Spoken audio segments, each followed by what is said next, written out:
every once in a while they get tested whether or not they meet the label claim of what they say they're selling.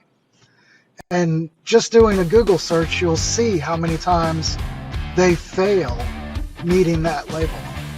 Hello and welcome everyone. My name is Tammy Bennett. I'm an Oriental medicine doctor, and I'd like to welcome you to my show called A Modern Healer's Journey here on YouTube and Rumble. You can also follow me on my website, tammybennettomd.com. You can like and subscribe if you like what you hear, ask for more, give me feedback, and if you have questions, feel free to reach out. Not a problem. I'd like to tell everyone I wanted to dedicate this show to a good friend of mine and a mentor to Jeremy, Dennis McInerney. I met Dennis 25 years ago at Acupuncture College. He was the first person to introduce me to functional medicine. He was a great humor. Every time he and I talked on the phone, I had a question. He was always there and he gave me a joke. He's passed on, and I wanted to dedicate the show to him.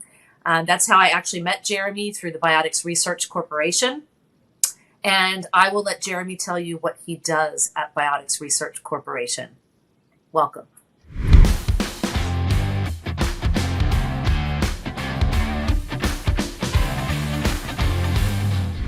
Yeah, thank you for having me. So I am a regional sales manager for Biotics Research. I work with licensed professionals, practitioners, and basically teach them some of not only the new research that's going on in the industry, but protocols, formulas that Biotics Research has to offer. And I work with practitioners anywhere from the northern half of Florida to the southern half of Georgia. That's my area. Gotcha. And there are a million questions that I have. I'm going to try to keep myself on track. You and I had a long conversation not too long ago about how we were going to do this, because I could go off on a tangent. We could talk for hours. So tell me about how supplements work in the United States. I know that they're not all created equally. There are lots of nutritional supplements on the market. You can't sneeze, go on Facebook, or do anything without seeing supplement information. So very basically for the audience, how are supplements regulated and how are they produced in the US? Yeah, so, we could honestly talk about that for quite some time. Keeping it simple, the barrier of entry for the supplement world is just so easy. If I wanted to start a company this morning and buy some product, some raw material, let's say, from anywhere, from China, from Amazon, and I wanted to put that into a bottle in my garage and then seal it, I can go sell it. Or I can sell it on Amazon and say it's, magnesium stearate or whatever the raw material is. I'm allowed to do that.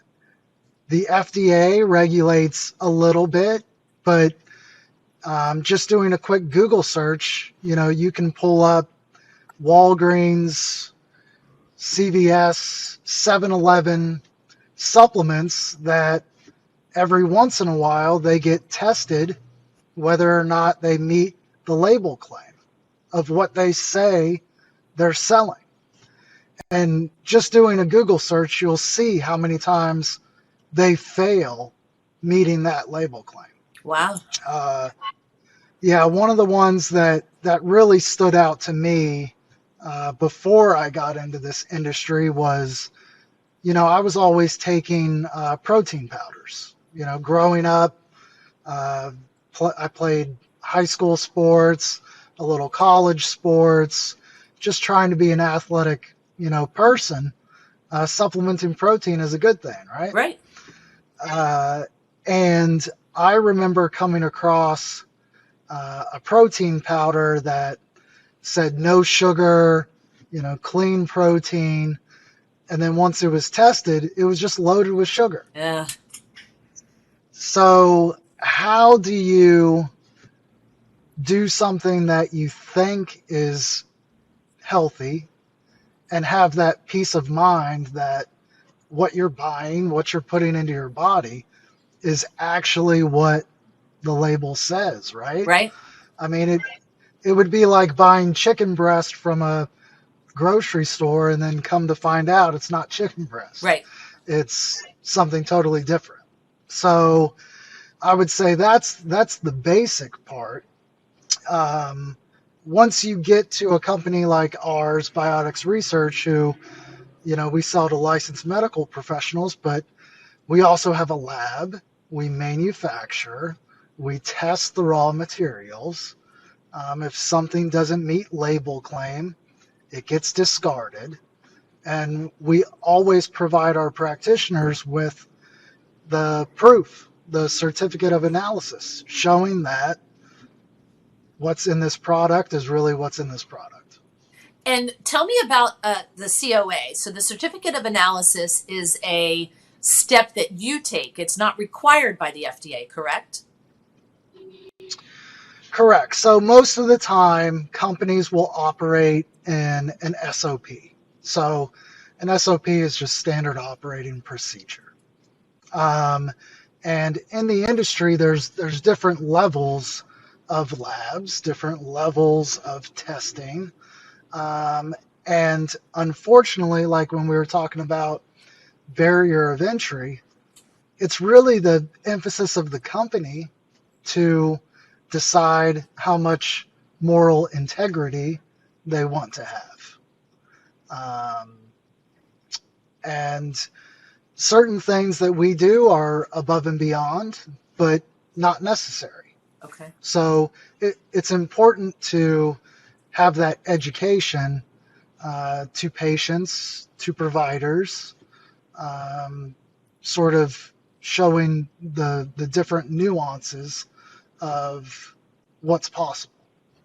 So when I've worked in my own experience, I worked with a business partner and we were sourcing raw material for CBD vape pens. Back before the whole vape controversy happened, I saw some really tremendous things with CBD, especially inhalation of CBD, because it got to where it needed to go very quickly. And when we sourced raw material, it was really challenging for us to set up relationships with raw material sources and to make sure that the raw material was even what we needed to then get to the next step where it was made into the product.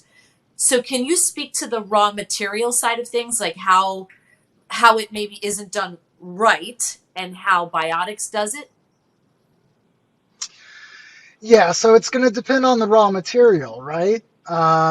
We talk about manufacturing. We manufacture a lot of our raw materials, but then there are other ingredients out there that you just can't, right?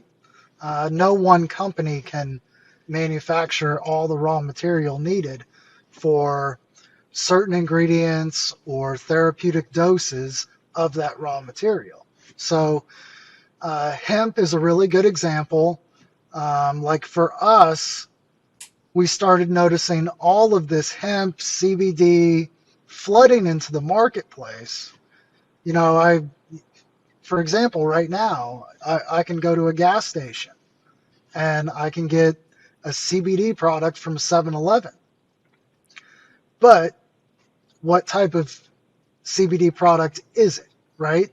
So when we started exploring whether or not we wanted to do CBD hemp, we went to different farms. And the farm that we chose was actually, it's based out of Ohio, and it's what passed the 2018 Farm Bill. So they grow the hemp stalk, and our CBD is only derived from the rosebud of that stalk, right? So these cheaper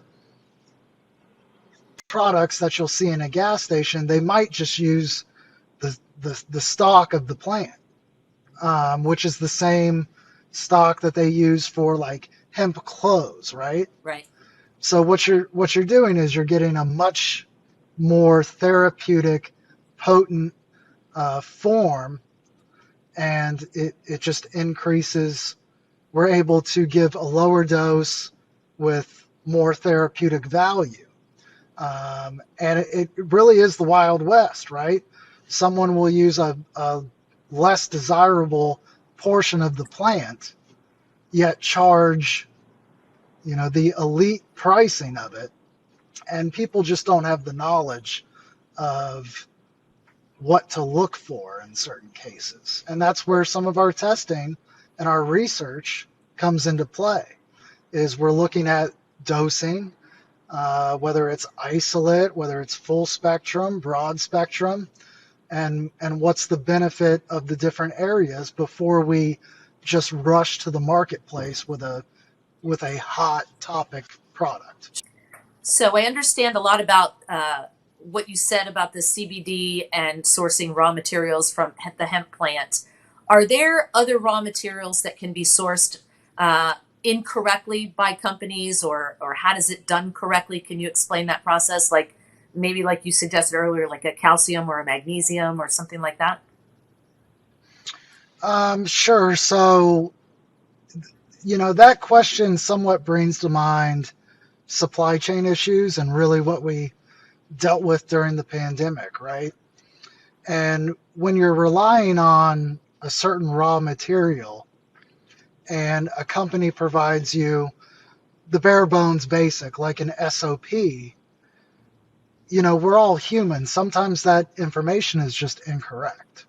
And so what we noticed in dealing with COVID was back orders. And when we would get a raw material, either it would not test for the exact ingredient we were looking for, like there's all different types of magnesium, right?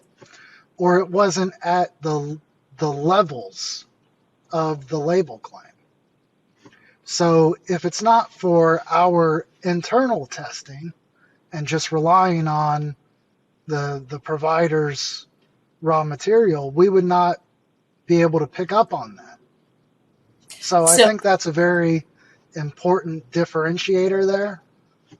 Is we get the raw material in, we test it. Hey, this doesn't meet, let's just use 300 milligrams as an example. Then we don't use that product. That product gets sent back. It doesn't meet our claim. Now, I can't speak for other companies, right? And whether or not they're doing that, but I can tell you it happens. understood. In my mind, I would think that a lot of people go off on this tangent, and I've had clients do this to me, where they'll say XYZ product is too expensive. I'm going to go buy this at Walmart, or I'm going to go buy this on Amazon, and I cringe because I don't know that other companies, and there are thousands of them, what they're doing internally and what you guys, I mean, there's almost no comparison. And I'm not trying to make a big commercial for Biotics Research, but what you guys are doing is the right way to produce a product, to produce a change, a physiological change in a person's body. Because I can't tell you how many people that have told me, I take MSM, glucosamine, and chondroitin sulfate, right? That's the anti-arthritic combo for anti-inflammatory that was super popular, like what, 15, 20 years ago. Everybody was running to the store to get it. And I had countless people tell me, doesn't do anything for me. I'm never going to take it. I don't like supplements. And that was like their first foray into the supplement world. And I feel so sad for people that did that or that think that way, because I know that glucosamine and chondroitin sulfate works. And I know that MSM is a good product, but it's likely that they got a product that wasn't either tested or manufactured properly, and that it hurts my feelings. And I know your company has a very broad range of products. And to that point, can you tell me a little bit about the things that you're excited about, that you're producing now, new things that people might be interested in learning about, that I can, on another show, I can kind of do a deep dive, things that you're excited about? Yeah, so really two things I'm excited about right now. One is a topic that that has been around forever, right? And it's weight loss. So, and it's collagen protein. So we came out with a very convenient, easy to use 15-day program that is designed around liver gallbladder toxicity. So, as you know, if your liver and gallbladder is not optimal, you're not going to lose weight and you're going to feel bad, right? So, in this new program where the supplements that are inside are addressing liver gallbladder, and then in the protein shake that comes with it, or meal replacement shake, is collagen protein, which is a very hot product right now, as far as hair, skin, nails. Also, it assists in a lot of GI factors, so it can actually help heal the gut. Um, and with weight loss, there's really not a lot of companies out there that can provide clinical studies around it, just because patient population, someone weighs X amount of pounds, another person weighs, a different, everyone's different, right? Right. But we actually performed a clinical study, and we wanted to look at two different issues. So not only weight loss, but there's a symptom questionnaire around it, just on how someone feels, right? Because if you're toxic and your liver and gallbladder is not functioning, you're going to feel fatigue, you're going to feel tired, groggy, brain fog, all of those things, right? And what's really interesting was not only did we see weight loss across the board, but the symptom survey really stood out. So people just felt better. Hmm. And we did this program along with like a metabolic diet for 6 weeks, and it's just a great starting point for anyone who maybe wants to lose a little weight, who doesn't, but who wants to feel better in their day to day, who Yeah. doesn't want to feel like they have to take a nap every day at 2 o'clock, so that's something that's very exciting. The other one is bovine serum immunoglobulins. So IgG, right? Right. And what's so fascinating about this for me is, and I talked to someone at the company, and this is the way he described it. So, in simple terms, when you take probiotics, right, you're basically just trying to insert healthy bacteria into your microbiome. So, and there's all these different strains out there. All the strains have good studies as far as good bacteria, bad bacteria. But when you're taking a probiotic, you can sort of think of it like this. You're, as far as a military analogy, you're basically building your microbiome's Army, Navy, Marine, military unit in your own body. You're just trying to create a balance of better bacteria. With this IgG, what it does is it binds to antigens and removes them.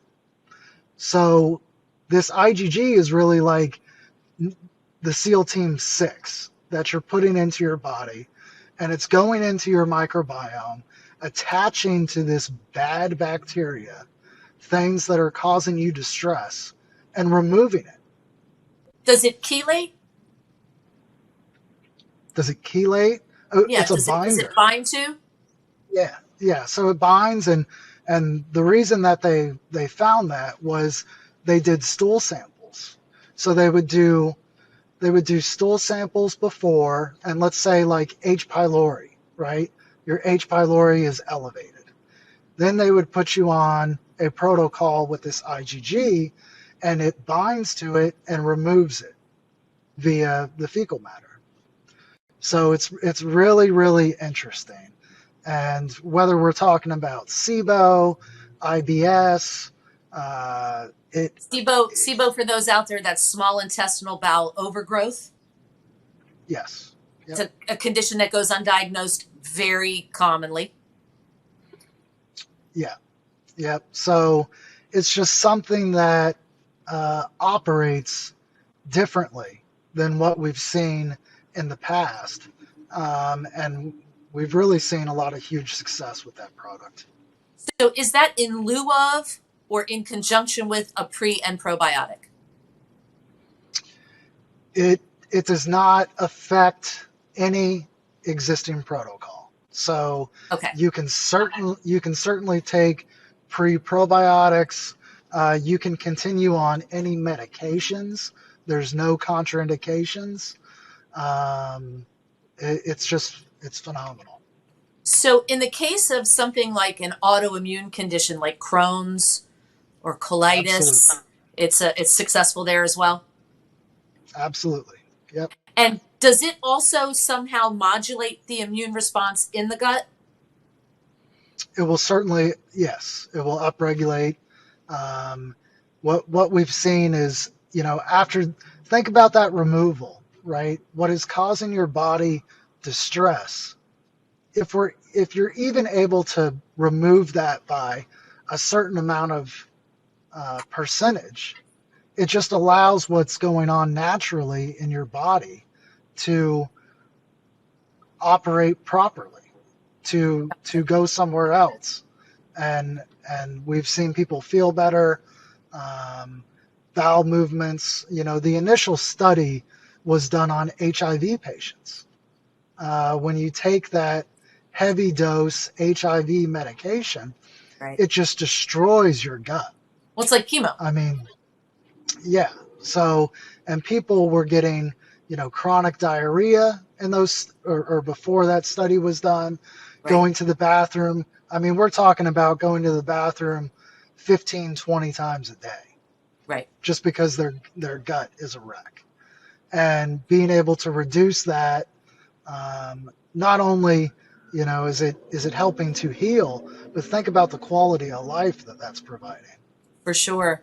So in summarizing everything we've talked about, because we're on a time crunch and I know you've got to go and do things, and I really appreciate you taking the time to be with us. I want to reiterate to folks that obviously not all supplements are created equally. Don't do yourself a disservice by just buying brands that come off the shelf easily and quickly. And I want to say, I don't know that Walmart and CVS and Walgreens and all the other companies that I may have mentioned have bad products. I don't know what their methodologies are. I can speak to what you guys do because for 25 years, I have used functional medicine with numerous clients, including myself, my mother, my grandmother, my grandfather, my husband, my friends, my colleagues, and I've seen your products do remarkable things. I've seen osteoporosis be turned around to osteopenia and then reverse osteopenia. I've seen liver and gallbladder diseases go basically dormant as a result of supplementation with the products. There was another client I had with severe gastritis. We did a gastritis protocol. You guys have a protocol book that's the size of, 10 rooms. It's voluminous. And there's tons of information through time-tested protocols and through strong scientific research. This is not, let's assume that calcium's great for the bones and we're just going to throw some calcium in a product. These are time-tested, doctor-tested, scientifically driven product protocols. So I just want people to know that. And if anybody needs anything from a functional medicine perspective, I myself do that online for patients. I do that in person for patients. I can do it for anybody around the world. And there are lots of functional medicine doctors out there. You just have to find some good ones that you have a good relationship with. The other thing is COAs. when a company produces a product and they know that the analysis, the certificate of analysis or the analysis of the product or the raw material is what it's supposed to be, that then is the basis of a good product. What else? Yeah, I mean, yeah. So just to summarize, right? Because even in talking with my family, one of the analogies I use is like, say you want to go to a gym and you want to start working with a trainer, right? And you go to one gym and someone is certified. Uh, maybe they've done stuff with the Olympic Committee. They go through all of the testing. They keep up to date with whether it's new exercises, new information, new research. You feel pretty comfortable going with that person, knowing that you're going to be safe, you're going to get the right information, you're going to be at the forefront of all of this education. That's a pretty good starting point. Or there are other trainers who are certainly in good shape. They know what they're talking about. They might watch a lot of YouTube videos and things like that. Doesn't necessarily mean that they're bad, but there is a difference. And that's kind of the real easy, simple way that I water it down to explain, when we make a product and it's got 200 milligrams of something in it, that's because it's coming from a clinical paper that 200 milligrams was the therapeutic dose for a certain condition, not because that's what could fit in the capsule. So there's a Point big well difference. taken. Point well taken.